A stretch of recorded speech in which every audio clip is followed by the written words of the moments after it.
racetrack that I'm aware of other than North Wilkesboro that ran on a 40-year-old surface. So that's a tribute to the asphalt they used back in the 80s. That was a really good product. And you look at Daytona. Daytona was 30 years old when they paved it. There's not many new tracks that have been placed post the 90s that will last 30 years. But in saying that, there is a lot of technology and things we can look at to make these tracks last 20, 25 years. So yes, there's a lot more technology, a lot different mix designs than what were. I explained that a little bit to the sense of a barrel of oil used to be used for primarily a few things, right? A barrel of petro, as they call it. Now it's used for all of our insulation, women's makeup, I mean, you name it. They take all this stuff out, and the last 2% of that barrel is used for liquid asphalt. Back in the 80s, there was about 25–30% of that was liquid asphalt. So you just had a lot more better product back then. So we have to add a lot of things to it today to get those strengths, to get it to be better, to get it to longevity and make things last.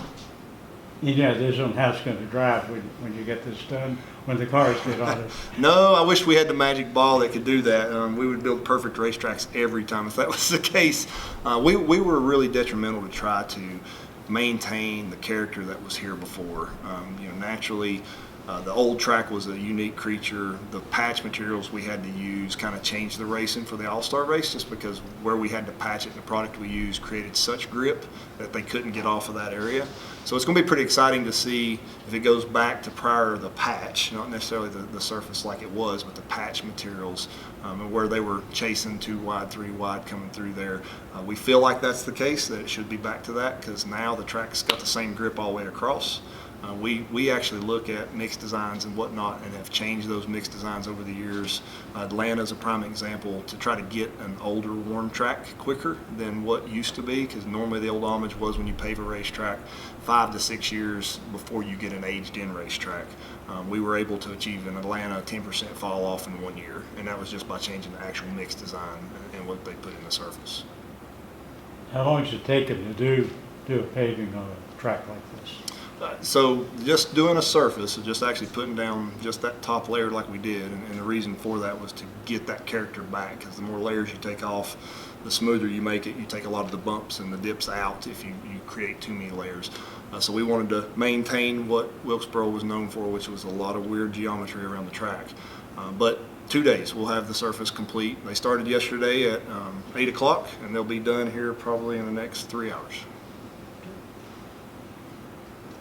Hey, John Rizzo from Daily Downforce. Just wondering, what was the timeline for when you first made this decision to repave the track? Was it right after the All-Star race, somewhere in between? So we had to consult our chairman, Dale Jr., and make sure that, you know, it was okay to finally replace this racetrack, because that's the reason we were still running on the old racetrack, was because Dale really wanted to maintain that and have one last race on that. We knew it was an absolute, there was no question. We pretty much knew once we dropped the checker flag after the modified race in October that we'd have to repave and had those plans in place. So it was a known fact going into this year's racing season. It was just a matter of, would it hold together for the modified race in October, or would we have to do it right after the All-Star race? And luckily we got through the modified race. Were there any drivers that you consulted on this other than Dale Jr.? No, not necessarily. And the reason being was we didn't really change the configuration.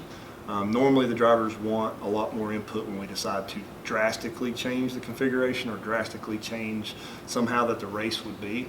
So there really wasn't a point to have to go and talk. And with Dale, I mean, he is the voice. So with Dale's input, we were pretty well covered.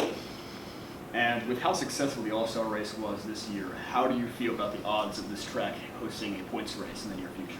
You know, that's something that we can constantly analyze. I mean, naturally, that's more decisions than just us waving the green flag and hoping that it goes. Marcus has to talk with NASCAR, and it has to go through that whole side. But, you know, I feel like that there's definitely a place for North Wilkesboro for a points race in the future.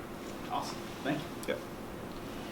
Tom Baker with Steering Wheel Nation. Steve, can you talk a little bit more about the actual aging process and for the fans to understand better how when you put brand new asphalt down, it's already aged a bit? Can you explain that a little bit more? Yeah, it's a little bit. So there's a lot of things when you look at asphalt. Naturally, what makes it so grippy when it's brand new is there's a lot of oil in the surface. You know, naturally, Asphalt's made up of two primary things: aggregate, whether it's little bitty sand or big rock, and oil.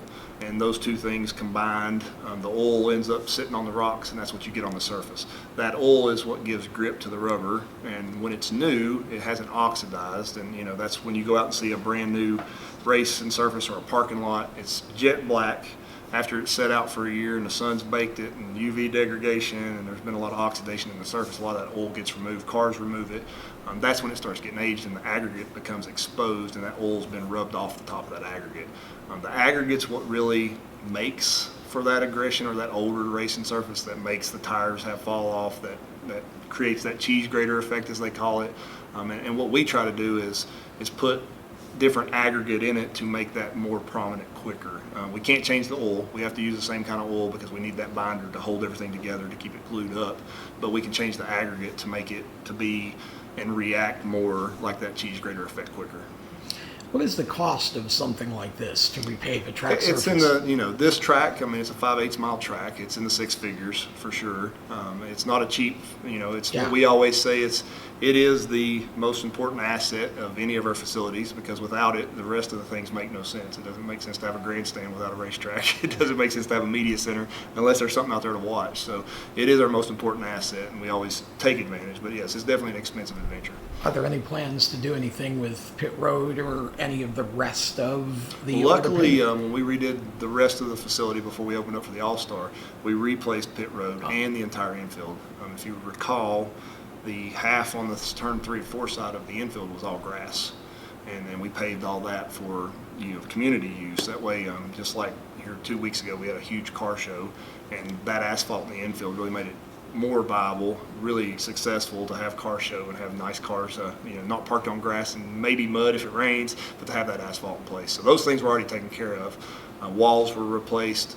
One of the things we did most time in a repave, because of the safety parameters in NASCAR today with safer wall, you have to take the safer wall down naturally because you're paving all the way to that wall. One of the things we did back when we redid things and got it ready for the All-Star this year was we put a 4-foot sidewalk all the way around for the safer wall to sit on. So we didn't have to take down, thus the reason it was a little quicker to pave, we didn't have to take any safer wall down. It stayed in place, and we just had to pave up to that concrete. So what do we expect the racing to look like then in the spring? What's realistic? I wish I had that crystal ball. It'd be nice. One, you got to depend on the drivers, right? They're the ones that put the show on, and depending on how aggressive they are. I know Goodyear will be coming out and they'll want to test and they'll want to have tires to make sure they're giving us the best product, because naturally the tire they used on the old surface will not be the same tire they plan on using on this new surface. It will change drastically. They've done a great job this year as the years progressed and through the last few years to try to get to softer tires, make the tires better for the track conditions that are there. I hope it's too wide, bumping, pushing out of the way. That's what we can all keep our fingers crossed for, and somebody gets a little bit of a temperament fighting for that $1 million purse to push somebody else out of the way. That's what we hope for. The track is definitely built for that. The way that the track is naturally embanked in different areas, it creates that opportunity to have 2 wide, 3 wide racing with no problems. So it's really in Goodyear and the driver's hands to create that scenario outside of what the track does. Thank you, Steve. You're welcome.